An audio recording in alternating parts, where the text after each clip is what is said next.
It's the middle of December, which means it's the time of year I revisit some of my favorite Christmas movies. And yeah, I love all the classics. But right now, I'm thinking of these.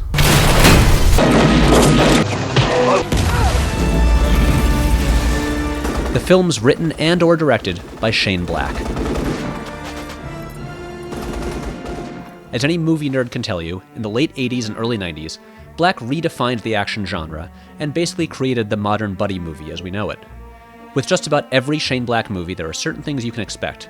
Mismatched partners, shocking violence, profanity, shootouts, one-liners, subverted cliches, and Christmas. Silent night. It's common knowledge that just about every Shane Black movie is set at Christmas. But why? Why keep using the same holiday? Especially when very few of these movies were marketed as Christmas movies. I'll say this right up front, I think Black is a genius. For 30 years, he's been proving that he knows how to tell an action comedy crime story better than just about anybody. So if he's been using Christmas as a backdrop to all his movies since the mid-80s, he must have a really damn good reason. In fact, I think there are 3 reasons. And by that, I mean 3 purposes that Christmas serves in his movies. Narrative, aesthetic, and thematic. Let's do these in order. Black has obviously been asked before about what his deal is with Christmas. In a 2013 interview, here's how he explained it. Christmas is fun. It's unifying, and all your characters are involved in this event that stays within the larger story. It roots it, I think. It grounds everything. At Christmas, lonely people are lonelier, seeing friends and family go by. People take reckoning. They take stock of where their lives are at Christmas.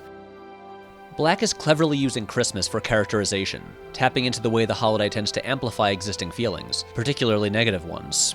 As Black says, at Christmas, lonely people are lonelier. Take Riggs in Lethal Weapon. How does Black show that he's depressed and suicidal? A Christmas Looney Tunes cartoon reminds him of his dead wife and brings back feelings of grief. Next thing you know, he's got a gun in his mouth. It's not subtle, but it's definitely effective. Or in Iron Man 3, setting the story at Christmas, a time for loved ones to come together, highlights Tony Stark's isolation. Instead of spending time with Pepper, he sends the Iron Man suit and controls it from a distance. And take Kiss Kiss Bang Bang. We know everything we need to about Harry Lockhart from the scene of him robbing a toy store at night to get a Christmas present for his niece. He's a nice guy, just, in an immoral, law-breaking way. So what about the aesthetic purpose of Christmas? For the most part, Black writes crime movies that play off of traditions of detective and noir stories. These stories are generally set in urban areas, largely at night, and visually are known for bright city lights cutting harshly through the dark backdrop of the city. Unsurprisingly, one of Black's biggest influences is Walter Hill, one of the masters of the urban crime movies of the 70s and 80s. While Hill is usually best known for the brutal efficiency of his scripts for movies like Alien, as a director there are few better at capturing the hellish, neon-lit, smoke-filled jungles of New York or LA, in films like The Driver, The Warriors, 48 Hours, or Streets of Fire. The worlds of these movies are the worlds of Black's movies, but he adds a new element, Christmas, a season that brings with it bright, multicolored neon lights on every surface imaginable. To the street lamps and headlights that illuminate a Walter Hill or Michael Mann film, Christmas is like one of the many lines of cocaine snorted by Black's villains. It amplifies the entire visual backdrop of the movie, making it bigger, brighter, more garish, and more surreal. It's taking the tradition of noir and bringing a self-aware pop modernism to it, which is exactly what Black is doing with the scripts. He's taking classic stories, structures, and tropes and screwing with them a bit. The relentless brightness and artificial cheer of the Christmas decorations also serves an ironic purpose, since it's a backdrop for so much violence and cynicism.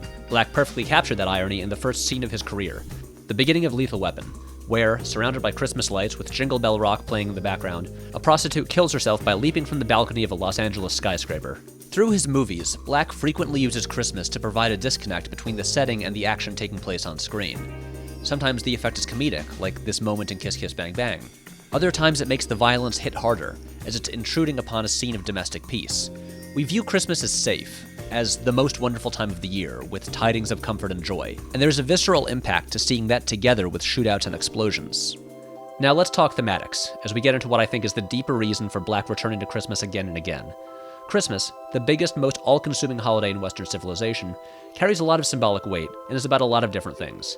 As Abed once said, "The meaning of Christmas is the idea that Christmas has meaning, and it can mean whatever we want." So for all the meanings of Christmas, one that's pretty indisputable is family.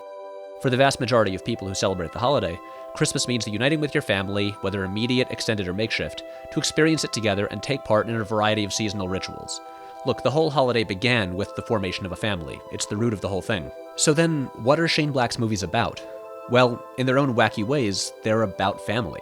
They're about broken, fucked up people whose own families are usually either gone or fractured, coming together to form new ones. Lethal Weapon ends with suicidal loose cannon cop Martin Riggs, who began the movie completely alone, joining Murtaugh's family for Christmas dinner. At the end of The Last Boy Scout, Joe Hallenbeck and Jimmy Dix decide to become partners. The Long Kiss Goodnight ends with Charlie returning to her life as Samantha Kane and reuniting with her family. In Kiss Kiss Bang Bang, Harry and Perry officially begin working together. In Iron Man 3, Tony destroys his suits to show his commitment to Pepper. And finally, The Nice Guys ends with the only scene actually set at Christmas, as Jackson and Holland officially start a detective agency together. Again and again, these characters find redemption and forgiveness at Christmas. In every instance, Black returns to the concept of people uniting or reuniting to form some kind of families. In some, like Lethal Weapon, Christmas provides the reason for people coming together.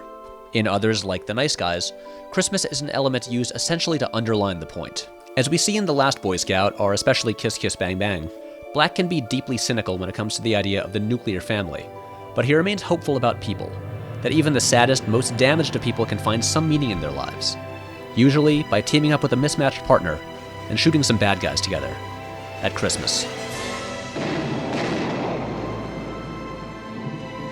Addendum. Just about everything said here can also be said for Die Hard, everyone's favorite unconventional Christmas movie. And even though Shane Black didn't write or direct it, that movie still owes a lot to him. The whole reason it's set at Christmas is that Joel Silver, who had just produced Lethal Weapon, saw how well the holiday setting worked there and decided to use it again for Die Hard. And the title itself, Die Hard? Also a Shane Black creation. He originally used it for an early draft of The Last Boy Scout, and let Silver have it. So there are your fun facts for the day. Merry Christmas, and go watch some Shane Black movies. Well, thousands of you demanded more video essays, so here you go. You can expect one of these every month, usually about movies, and for you new viewers, I hope you also check out our other videos because you might enjoy them.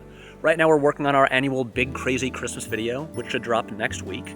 If you're wondering about this cool Grant Morrison vs. Alan Moore shirt, it was designed by our own Mike Curran and will soon be shipped out to some of our Patreon patrons. If you want to check out our Patreon, there's the link, along with social media links so you can yell at me on multiple platforms, and I'll see you next Wednesday.